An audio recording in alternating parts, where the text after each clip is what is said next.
با بینندگان عزیز تلویزیون بهارستان سلام. من رابط پروفسور باز با شما در برنامه تلویزیونی با هم می‌بینیم.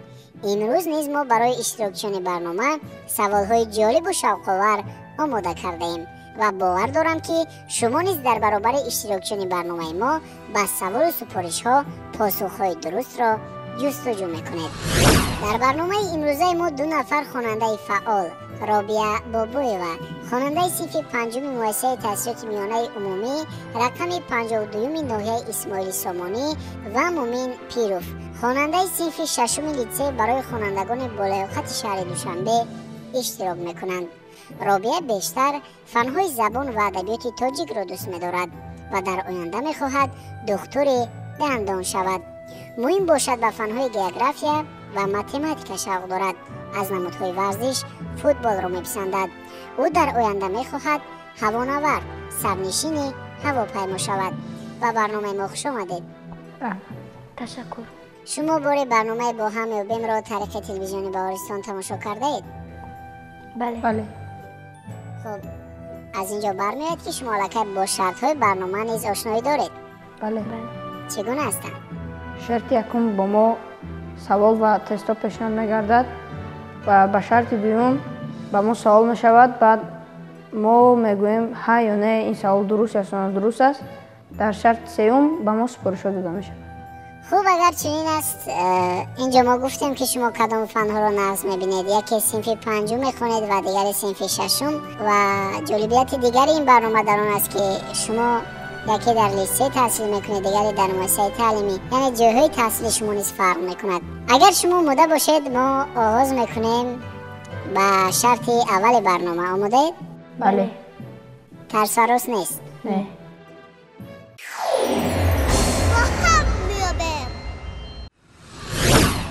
با دقت باشید. خوب، سوال اول را پیشنهاد میکنم. در کوهسار تاجیکستان چند نمود درخت ارچه میسبزد؟ در کوهسار تاجیکستان چند نمود درخت ارچه میسبزد؟ واریانت ا 8 نمود، واریانت ب 4 نمود، واریانت و 6 نمود. خوب، با هم مشورت میکنیم.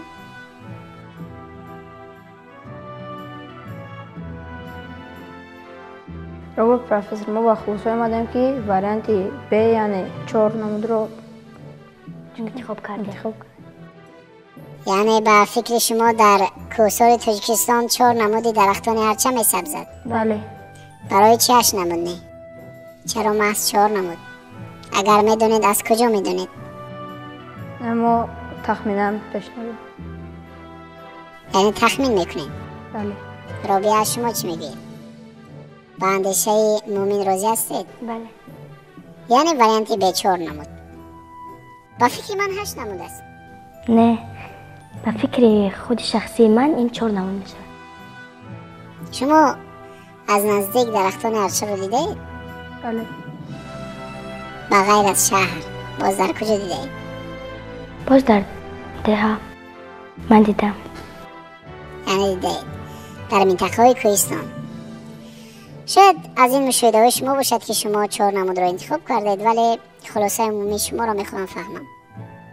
منم با خلاصه آمدم که 4 نمود رو انتخاب کنم. خب اگر چنین است با چند خال واگذاری میکنید این پاسخ خود را؟ با 10. شما میتوانید از رقم 1 تا رقم 10 یکی را انتخاب کنید. 10. رقم 10. اگر نادرست باشه چی؟ گفت داده نمیشه. خب اگر چنین است بیاید با هم توجه میکنیم به شرح این سوال. ارچه درختی همیشه سبز بوده به صنف سوزنبرگان داخل می شود.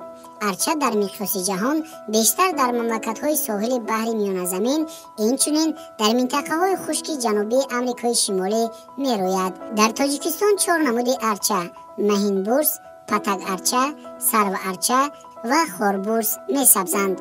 آنها در همه ناحیه‌های کوهی تاجیکستان در بلندی 1000، 1200 تا 3400، 3700 متر از سطح بحر پهن گردیدند. ارچه درخت روشنایی دوست بوده، به شرایط خشکی و خنکی نهایت تاباور می باشد. ریشه پرقوتی آن به قعر زمین رفته به گرد و اطراف وسیع پهن می شود.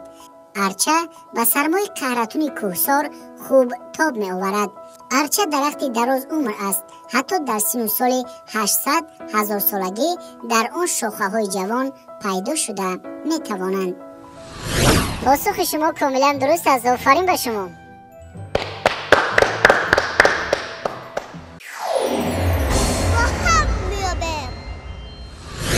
رابعه و مومین، من به شما اصلا میگویم که الکی به سوال اول پیشنهاد گردیده پاسخ درست گردانیدید. حالا میگذاریم اکنون به سوال دوم. در شرط اول برنامه با دقت باشید. ما کدام گاز رو نفس میکشیم؟ اکسیژن رو. اکسیژن رو نفس میکشیم. خب کدام گاز رو خارج میکند؟ کربنات رو. گاز کربنات رو ما خارج میکنیم. یعنی شما وابسته به گازها معلومات دارید؟ بله. اگر چنین است سوالی که این حال پیشنهاد میگردد وابسته به همین است. با دقت باشید. در ترکیب هوا چند فیز اکسیژن موجود است؟ در ترکیب هوا چند فیز اکسیژن موجود است؟ واریانت 21%، واریانت ب 46%، واریانت و 62%. خوب با هم مشورت میکنیم.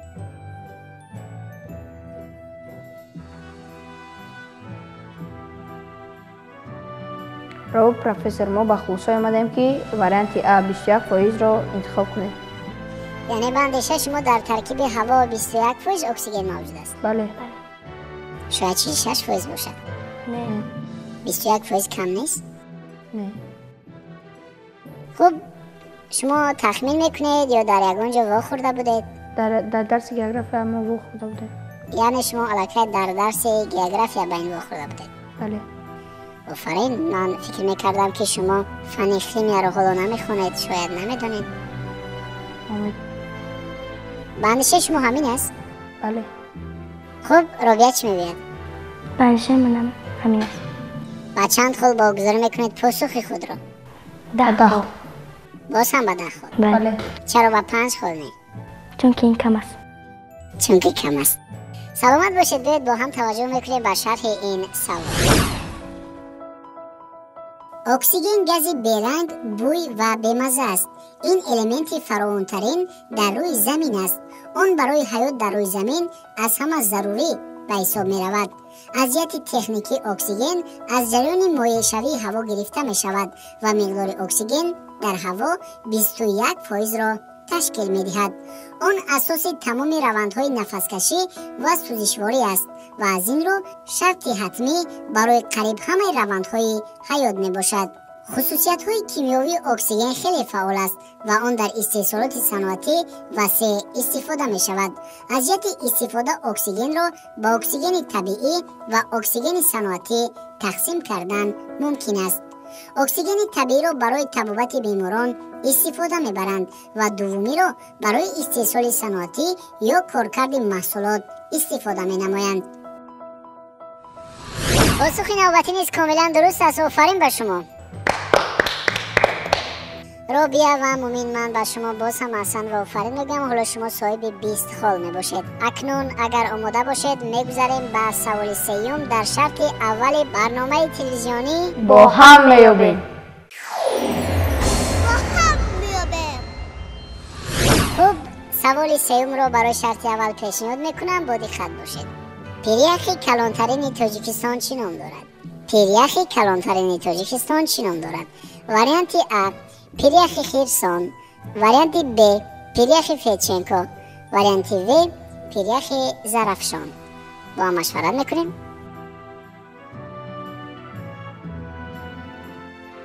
رو پروفسور ما با خلاصه آمدیم که واریانت B فیچنکو رو انتخاب کنیم. با فکر شما پیریخ از همه کلانترین در جمهوری ما فیچنکو است؟ بله. شاید پیریخ خیرسان باشد؟ نه. شما درباره پیریخ ها معلومات دارید؟ بله. چگونه هستند آنها؟ پیریخ این خودش انبوی یخنی است که در طبیعت حرکت میکند. پیریخ نامیده می شود. پیریخ ها دو خیل شوند، پوشیده و روی زمینی. فیچنکو این پیریخ پوشیده می باشد. با فکر شما سالهای آخر با پیریخ ها چی تهدید میکند؟ رابعه؟ سالهای آخر از سبب گرم شدن هوا پیریخ ها آب شد. خب یعنی شما درباره پیریخ معلومات کافی دارید؟ بله. من به شما احسان و آفرین میگم، چون که قسمی زیادی پیریخ‌های زیبا دارد تاجیکستانی عزیز به مانند خرسان، فچنکو، زرافشان. شما به چند خود واگذاری میکنید پاسخ خود را؟ 10 خود. باز هم به یعنی باوری هست. بله. اگر چنین است باز برای معلومات بیشتر پیدا کردن وابسته به این پیریخ به توجه میکنیم به شرح این سوال. طبق معلومات در جمهوری تاجیکستان بیش از 10,000 پیریخ خرد و بزرگ موجود است که مساحتشان به 11,146 کیلومتر کوادراتی برابر است و این نشان دهنده 8% حدود کشور را در بر میگیرد. بیشتر پیریخ ها در بلندی 3,500 5,300 متر جای گرفتند. پیریخ فچنکو یکی از کلانترین پیریخ های تاجیکستان به شما رفته درازی آن به 77 کیلومتر و برش از 1,700 تا 3,100 متر را تشکیل می دهد. پیریخ از نشیمنگاه قلعه انقلاب در نشیبی شمالی قطارکوه‌های از غلام ابتدا گرفته تا به درازی قطارکوه‌های شرقی اکادمی علم‌ها ادامه می‌یابد. نقطه بالایی پیریخ در بلندی 6,280 متر و قسمت پایانی آن در مساحت 2,900 متر جایگیر بوده بلندی خط برفی 4,650 متر را تشکیل می‌نماید.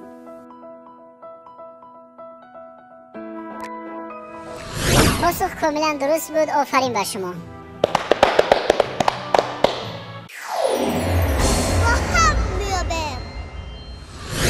رابیا و مومین، شما حالا صاحب 30 خال می باشید. اکنون میگذاریم به سوال آخران در شرط اول برنامه. با دقت باشید. سگانی که به کیهان پرواز کردند چی نام داشتند؟ سگانی که به کیهان پرواز کردند چی نام داشتند؟ وریانت ا رکس و خاتیکو، وریانت ب بلکا و ستریلکا، وریانت و شارک بابیک. مشورت میکنیم؟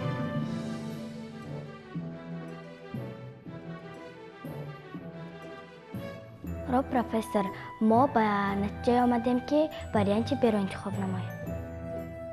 یعنی به اندیشه شما بلکا و ستریلکا بودن اولین سگانی که به کیهان پرواز کردند؟ بله. شاید رکس و خاتیکو باشد. نه، من به جواب خود قناعت مندم. یعنی باوری دارید؟ بله. ولی به اندیشه من شارک و بابیک به کیهان پرواز کرده بودند بار اول. نه. یعنی اولین سگانی که به کیهان پرواز کردن بلکا و ستریلکا بودند. بله. اگر چنین است با چند خود واگذاری میکنید این پاسخ خود را؟ با 10 خود. باز هم با 10. بله. بار دیگر تاکید میکنم که شما میتوانید از رقم 1 تا رقم 10 یکی را انتخاب کنید. با 10 خود. اگر چنین است من وقت را به دراز نمیکشم. به توجه میکنیم به شرح این سوال. بلکا و ستریلکا در جهان اولین سگانی می باشند که گرد کره زمین را در دوام 25 ساعت 17 مراتبه دور زدند. آنها در این مدت مسافه 700,000 کیلومتر را طی کردند.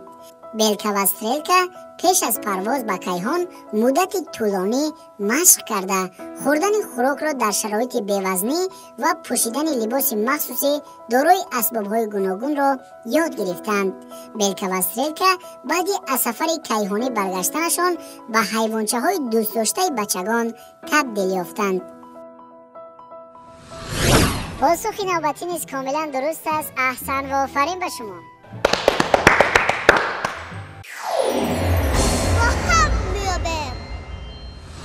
رابیا و مومین، و شما احسن و آفرین میگویم که توانستید شرط اول برنامه را که از 4 سوال با وریانت عبارت بود به همه سوال ها البته پاسخهای درست گرداندید و صاحب 40 خال شدید.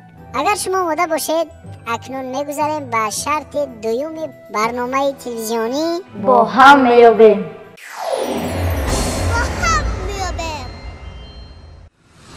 خب طور شما آگاهی دارید شرط دومی برنامه ما این درست و نادرست می باشد. یعنی در این شرط برای شما دلیل ها پیشنهاد می گردد. اگر آماده باشید دلیل اول را پیشنهاد میکنم. آماده اید؟ بله. بله. با دقت باشید. ترالیبوس با قفا حرکت کردن نمیتواند. ترالیبوس با قفا حرکت کرده نمیتواند. این دلیل درست است یا نادرست؟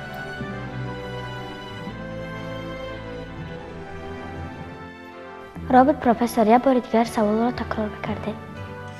با دقت باشید. ترالیبوس با قفا حرکت کردن نمیتواند. ترالیبوس با قفا حرکت کردن نمیتواند. این دلیل درست است یا نادرست؟ مشورت میکنیم.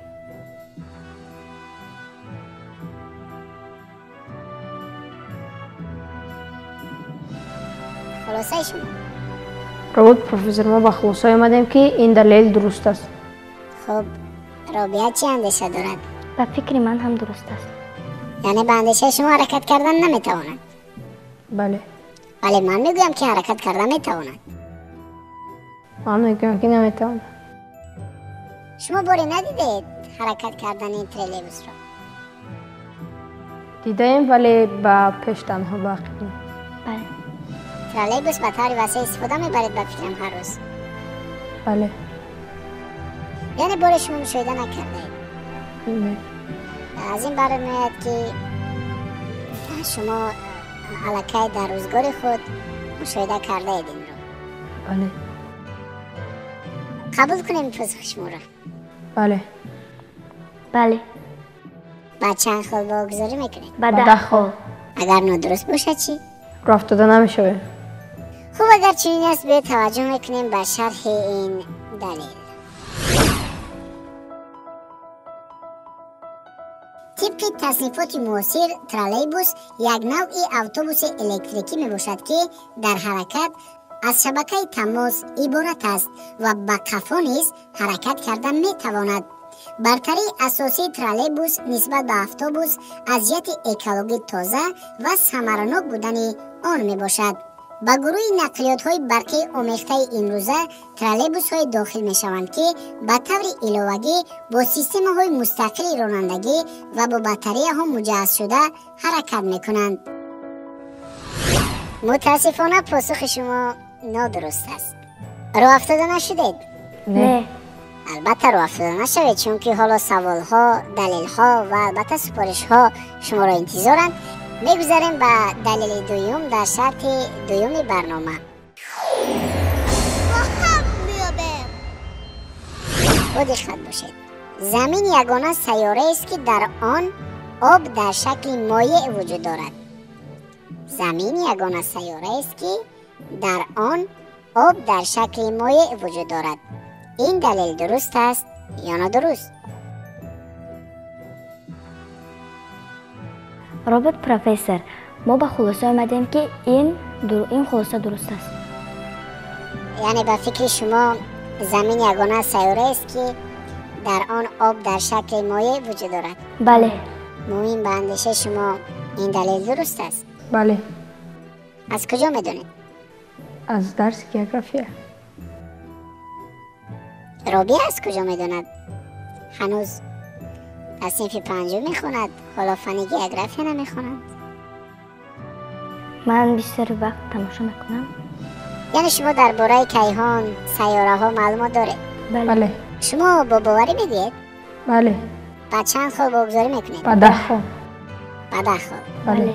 از آغاز تا انجام برنامه که نزدیک می شود شما فقط 10 خال را انتخاب کردید. من نمیدونم چرا، شاید باوری ها زیاد است، ولی اگر چنین است به توجه میکنیم به شرح این دلیل. زمین یگانه سیاره است که در آن آب در شکل مایع وجود دارد.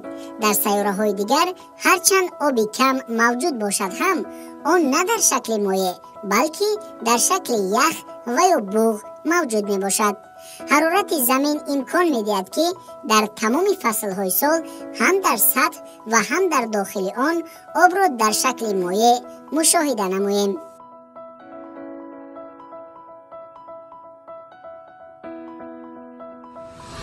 دلیل درست است. آفرین به شما، احسن.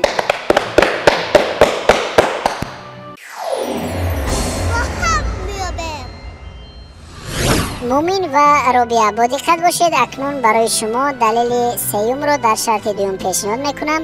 در کره زمین 4 بحر رنگ موجود است. در کره زمین 4 بحر رنگ موجود است. این دلیل درست است یا نادرست؟ خوب مشورت میکنیم.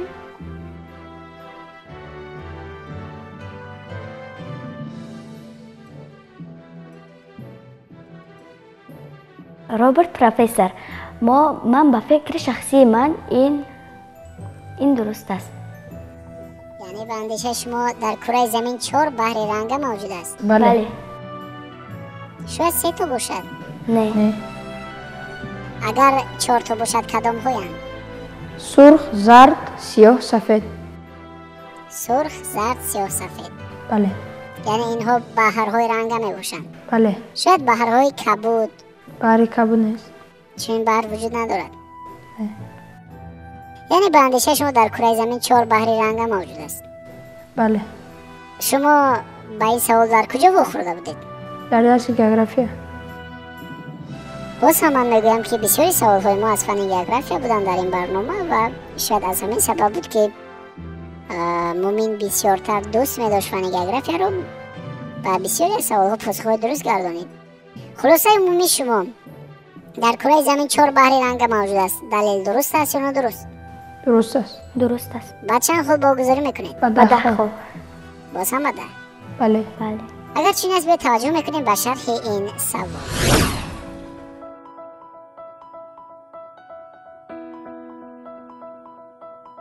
بحر این قسم اقیانوس عالم است که کم و بیش به خشکی و یا با ریلیف‌های زیر آبی بالا رفته احاطه شده است و اساساً به نظام گیدرولوژی، مترولوژی و اقلیم خود از قسم گشاد اقیانوس فرق می‌کند.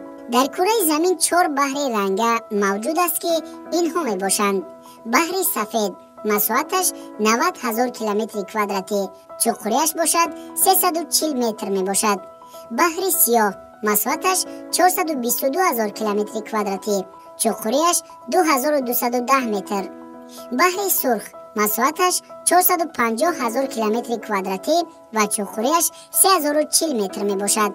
و بحر دیگر این بحر زرد می باشد که مساحتش 416,000 کیلومتر کوادراتی و چقوریش 106 متر را تشکیل می دهد.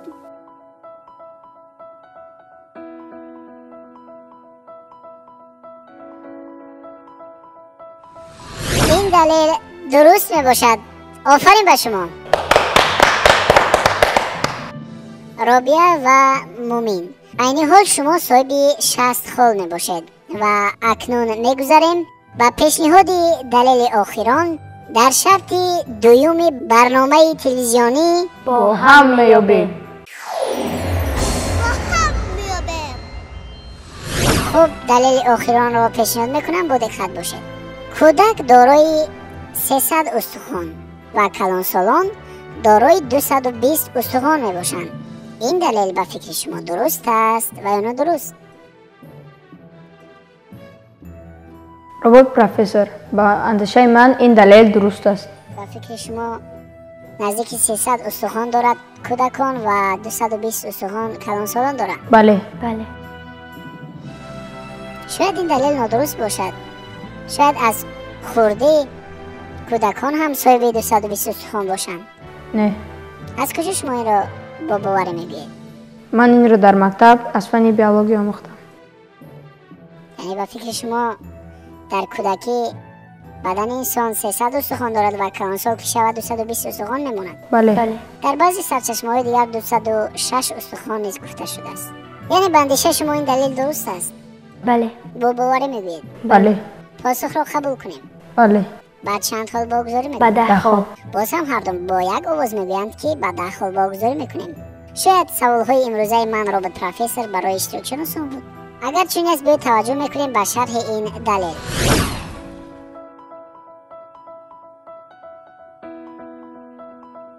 استخوان و موشک‌ها تکیه‌گاه بدن انسان و اعضای حرکت میباشند. آنها به هم پیوست شده کواکی‌های مخصوص را حاصل میکنند. اندازه و شکل استخوان بدن آدم گوناگون میباشد. اساساً 3 نمود استخوان‌ها را فرق کردن ممکن است: نیشکل، سفته و کوتاه. استخوان آدم در بچگی و نورسی می سبزد. تشکل استخوان در سن 22-25 سالگی به انجام می رسد. مقدار استخوان های انسان از سن و سالش وابستگی دارد. کودک هنگام تولد دارای 300 استخوان خرد می باشد که آنها با مرور زمان به هم پیوست می شوند و در کلانسالی به 220 عدد می رسند. این دلیل درست می باشد. پاسخ شما کاملا درست است.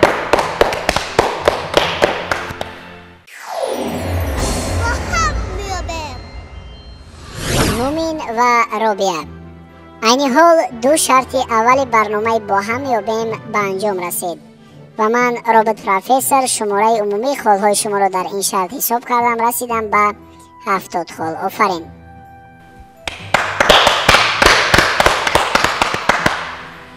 اکنون ما را در پیش یک شرط دیگر انتظار است. این هم باشد شرط سفارش ها و اگر شما آماده باشید میگذاریم به شرط سیوم برنامه تلویزیونی با هم میابیم. خوب، در این شرط برای شما دو سفارش داده می شود. در سفارش اول البته جابجا کردن حرف ها و ساختن کلمه، در سفارش دوم باشد از رسم فرقیت ها را یافتن.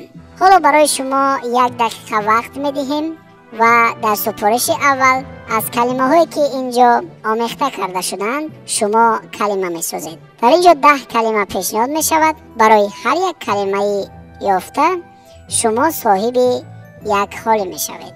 شرط برای شما فهم است؟ بله. بله. 1 2 3. سراینده، مربیه، همشیره، کلانسال، ولایت، تبسم، داروخانه. 3 کلمه دیگر باقی ماند.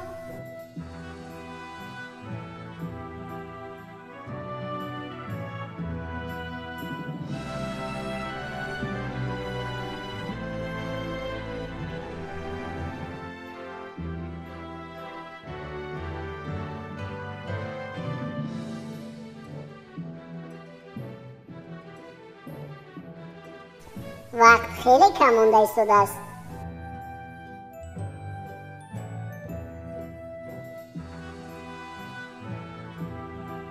دانشگاه. بله، دانشگاه. وقتی شما به انجام رسید. مومین و رابعه، شما توانستید که در مدت 1 دقیقه پیش بینی شده از 10 کلمه 8 تاش رو حرفش رو جابجا گذاشته بسازید که آنها بودند سراینده، مربیه، همشیره، کلانسال، ولایت، تبسم، داروخانه و اینچنین دانشگاه. ولی 2 کلمه که شما نتوانستید آنها را جابجا گذارید کلمه های بهار و تلفن بود. حالا ما برای شما در سفارش اول شرط سیوم 8 خال دیگر میدهیم. آفرین.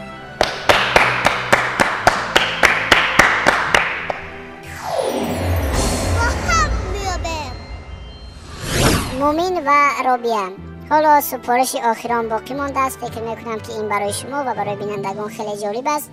این هم از رسم فرقیت ها را یافتن. برای شما 1 رسم در اصل پیشنهاد میگردد که در 2 قسم است و با هم از بعضی از جزئیات هایشان فرق میکند. در رسمی که حالا برای شما ما پیشنهاد میکنیم فرقیت ها خیلی زیاد میباشند. برای شما ما 1 دقیقه وقت میدیم و از رسم پیشنهاد گردیده شما چند فرقیت رو که یافتید برای هر یک فرقیت یافتهتان 2 خالی میگیرید. برای هر یک فرقیت 2 خالی. از این رو شما میتوانید در فرصت 1 دقیقه باقی مانده که برای این شرط به شما داده می شود شماره خالهای خود را باز هم زیاد نمایید. خب آغاز میکنیم. در رسم بالا ماشین سفید است، در رسم پایان ماشین کبود است. در رسم دخترک لباسهایش دیگر است و در رسم بالا دیگر است. در رسم یکم پسرک ژمپیرش دیگر است، در رسم دیوم برعکس است. در رسم پایان که 3 خانه است و در خانه مابینی تیریزه نداره و در بالا باشه تیریزه داره. در رسم بالا درختان بسیارند، در رسم پایان درخت کم است. дар инҷо мошин оварда аст, дар бари мошини кабути серанг як мошини дигар оварда аст ки вай дар боло 2 тиреза дорад ва дар инҷо 1 тиреза. дар расми боло манора рӯяш ба тарафи рост аст, дар расми поён баръакс.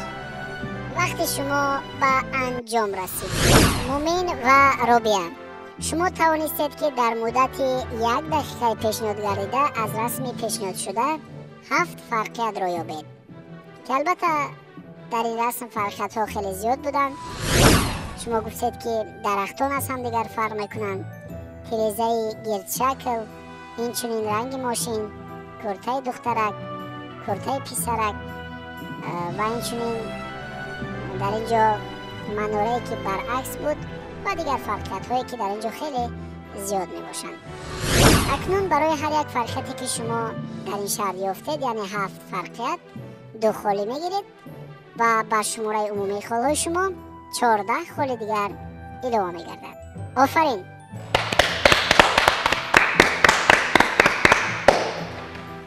робия ва муин, инҷо ҳамаи шартҳои барномаи бо ҳам ёбем ба анҷом расиданд ва ман шумораи умумии холҳои шуморо ҳисоб кардам ки онҳо баробар шуданд ба 92 хол.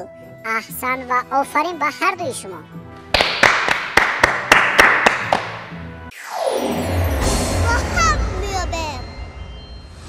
инҷо мехостам андешаҳои муминро вобаста ба барномаи имрӯза шунавам. ман хеле шудам ки ман бале гирифтам ки холе гирифтам ки бо холи гирифтаи худам розӣ мебошам. ман кӯшиш мекунам ки боз дар оянда дониши худро зиёд намоям ва дониши худро дар чунин барномаҳо сайқал диҳам. саломат бошед. ба ҳамсолони худ шумо чӣ тавсия медиҳед? ба ҳамсолони худ ман тавсия медиҳам ки вақти худро дар беҳудагардӣ нагузаронанд ва дар китобхонаҳо ва ё дар мактабҳо дарс хонанду ва бештар китоб хонанд. барои шумо кадом савол бисёр шавқовар буд? барои ман аз ҳама саволи шавқовар ин троллейбус ба қафо ҳаракат карда наметавонад, амин савол барои ман бештар шавқовар буд. яъне ин далеле ки шумо натавонистед посухи дурустро гардонед. бале. биёед боз андешаҳои робияро мешунавем ки вобаста ба барномаи имрӯзаи мо чӣ андеша доранд. ман андеша дорам ки ман ба ҳамсолони худ тавсия медиҳам ки беҳудагардӣ накунанд ва ҳар рӯз ба китобхонӣ машғул шаванд, чӣ дар мактаб бошанд, чӣ дар китобхонаҳо бошанд, ҳамеша рӯ ба китоб биёранд ва китоб бихонанд. кадом савол душвортар буд? ба ман ягон савол душворӣ накард ва ба ман бисёр шавқовар ҳамин расм буд. яъне фарқиятҳоро аз расм пайдо кардан. бале. ман ба ҳардуи шумо боз ҳам аҳсан ва офарин мегӯям ки талош кардед, кӯшиш кардед омада дар барномаи телевизиони бо ҳам ёбем дониши худро санҷидед ва соҳиби 92 хол шавед ки на ҳар кас метавонад соҳиби чунин холҳои хуб бигардад. ва аз ин минбар аз телевизиони баҳористон ба омӯзгорони шумо, ба волидайни шумо изҳори сипос менамоям ки шуморо дар чунин рӯҳия тарбия намуданд ва илму адаб омӯхтанд ки дониши худро сайқал дода бо чунин андешаҳои хуб, бо чунин дониши хуб омада дар барномаи бо ҳам ёбем иштирок кардед ва ҳунару маҳорати худро нишон додед. бори дигар ба телевизиони баҳористон, ба барномаи худатон, ба шабакаи худатон хуш омадед. ташаккур. бинандагони азизи телевизиони баҳористон, бори дигар ёдрас мешавем ки дар барномаи имрӯзаи бо ҳам ёбем иштирок доштанд 2 нафар хонандаи фаъол, робия бобои ва хонандаи синфи 5-уми муассисаи таҳсилоти миёнаи умумии рақами 52-уми ноҳияи исмоили сомонӣ ва мумин пиров, хонандаи синфи 6-уми литсей барои хонандагони болаёқати шаҳри душанбе ки онҳо дар умум соҳиби 92 хол гаштанд. бинандагони азизи телевизиони баҳористон, инҷо нашри навбатии барномаи телевизиони бо ҳам ёбем ба анҷом мерасад. ман робот профессор боз меравам ба ҷустуҷӯи саволҳову супоришҳои нав барои нашрҳои минбаъдаи барномаи телевизионии бо ҳам ёбем. бовар дорам ки шумо барномаи бо ҳам ёбемро пайваста тамошо менамоед. اینجا با شما خیر و خوش میکنم تا برنامه‌های آینده همیشه با تلویزیون بهارستان بمانید. خیر، سلامت باشید.